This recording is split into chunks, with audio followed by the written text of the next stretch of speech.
ক্রিকেটারদের মাঠকে বিদায় না বলার প্রবণতা দক্ষিণ এশিয়ায় প্রবল। ভারতীয় ক্রিকেটে এই চর্চা বহুল প্রচলিত। সম্প্রতি রয়্যাল চ্যালেঞ্জার্স বেঙ্গালুরুকে দেওয়া বিরাট কোহলির একটি পডকাস্ট সাক্ষাৎকার বিষয়টিকে আবারও ভাবনার কেন্দ্রবিন্দুতে নিয়ে এসেছে।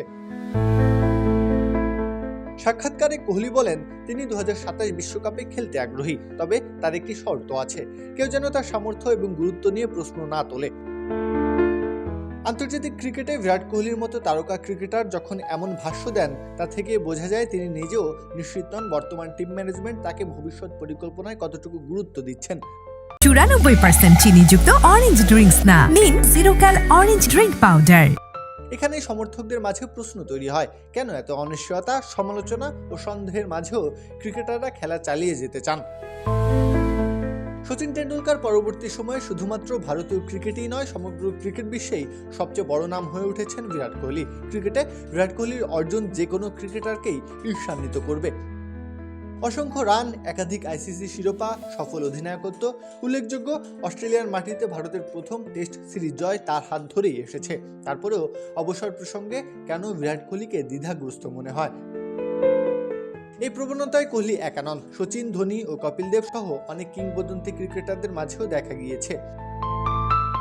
ধোনি আন্তর্জাতিক ক্রিকেটকে বিদায় জানিয়েছেন বহু আগে, কিন্তু এখনো ইন্ডিয়ান প্রিমিয়ার লিগে খেলা চলমান রেখেছেন। এর পেছনে শুধু ক্রিকেটার নন, ভারতীয় উপমহাদেশের সমাজ ব্যবস্থারও একটি বিশেষ প্রভাব রয়েছে। ক্রিকেট এই উপমহাদেশে কেবল একটি খেলায় নয়, খেলোয়াড়দের জন্য খ্যাতি ও অর্থ উপার্জনের অন্যতম একটি মাধ্যম।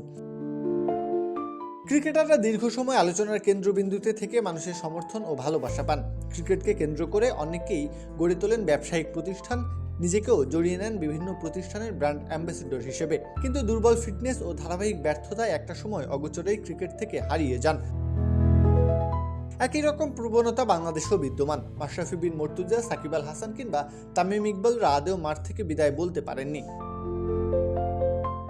মাঠ থেকে বিদায় নেওয়ার স্বাদটা অধরা রেখে ক্যারিয়ার শেষ করাটা অনেক ক্ষেত্রেই তাই মূল্যহীন। প্রত্যহ কাব্য, খেলা ৭১।